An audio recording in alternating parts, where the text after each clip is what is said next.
राधे राधे बच्चों। आज हम पढ़ेंगे प्रीपोजिशन। प्रीपोजिशन क्या है, पहले डेफिनेशन देखते हैं। A preposition is a word that is used with a noun और pronoun and connected it with the other word in a sentence. It show the relationship between this word.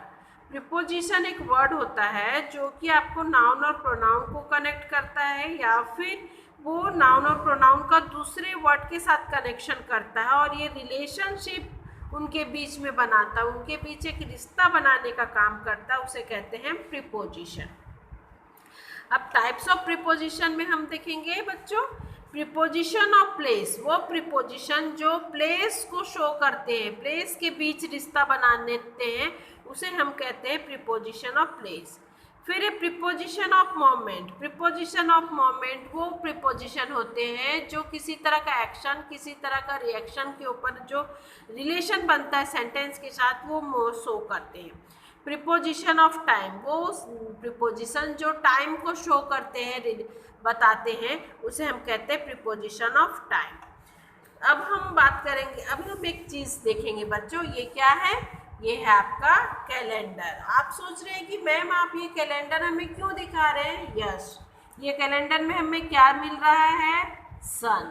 ये इस calendar में हमें क्या मिल रहा है? मंथ। इस calendar में हमें क्या दिख रहा है? डे, है ना, डेट। यस, ये सारी चीजें के लिए कौन सा प्रीपोजिशन यूज होता है? यस, इन सारी चीजों के लिए हम प्रीपोजिशन यूज करते हैं इन और ऑन।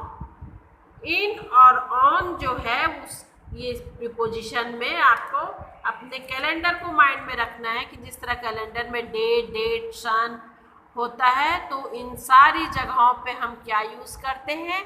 कभी इन यूज़ करते हैं और कभी रिक्वायरमेंट ऑफ ऑन यूज़ करते हैं। तो हम पहले देखेंगे इन का यूज़ कहाँ पे होता है। We use in to refer to the inside of closed or enclosed place।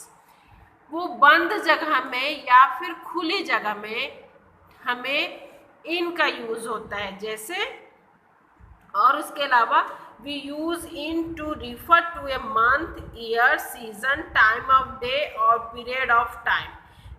इन का यूज हम करते हैं मंथ बताने के लिए, ईयर बताने के लिए, सीजन बताने के लिए, टाइम ऑफ डे बताने के लिए और पीरियड बताने के लिए। एग्जाम्पल देखते हैं। We have our summer vacation in June. We have our summer vacation in June. June क्या है? मंथ है, तो हम जून से पहले क्या लगाए हैं? इन।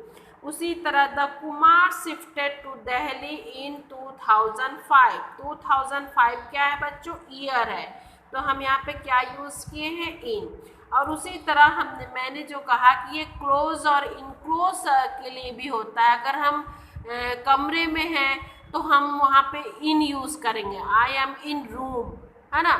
और इनक्लोज अगर हम किसी बड़े शहर में हैं, बड़े कंट्री में हैं, तो भी। और जिस तरह से इनक्लोज प्लेस के लिए भी हम इन यूज़ करते हैं। अगर हम किसी बड़े शहर में हैं, जैसे I live in Raipur, I live in India, तो भी हम इन यूज़ कर सकते हैं। इन जो है वो बड़े शहर के लिए, बड़े कंट्री के लिए यूज़ किया जाता है। अब हम देखेंगे बच्चों ऑन। ऑन का भी संबंध कैलेंडर से ही है। We use on the to refer to someone or something touching and being support on by the top of surface or something। on का मतलब होता है के ऊपर। जिस तरह से ये बुक जो है ये टेबल के ऊपर रखा है, ये बुक टेबल के ऊपर रखा है बच्चों, तो इसका ये जो सरफेस को ये टच कर रहा है, ये बुक जो है इस टेबल के सरफेस को टच कर रहा है, तो यहाँ पे ऑन यूज होगा। ऑन का मतलब होता है के ऊपर, लेकिन किस तरह का के ऊपर? जब जो भी चीज या सामान हम रख रहे हैं उसका टच करना चाहिए उस स्मूथ सरफेस से। जिस तरह से ये बुक टेबल को टच कर रहा है, तो यहाँ पे ऑन यूज होगा। उसी तरह we live on the 5th floor of the building. Keep this bowl on the dining table. Dining table के ऊपर बाउल को रखेंगे तो बाउल तो ऑब्वियसली डाइनिंग टेबल को टच करेगा। तो ऑन का यूज़ हम कहाँ पे करते हैं? जब हमारा सामान या हम खुद उस स्मूथ सरफेस को टच कर रहे होते हैं तो वहाँ पे हम ऑन यूज़ करते हैं। We use on to refer to a weekend, weekday or weekend, a holiday, a birthday or in a particular day।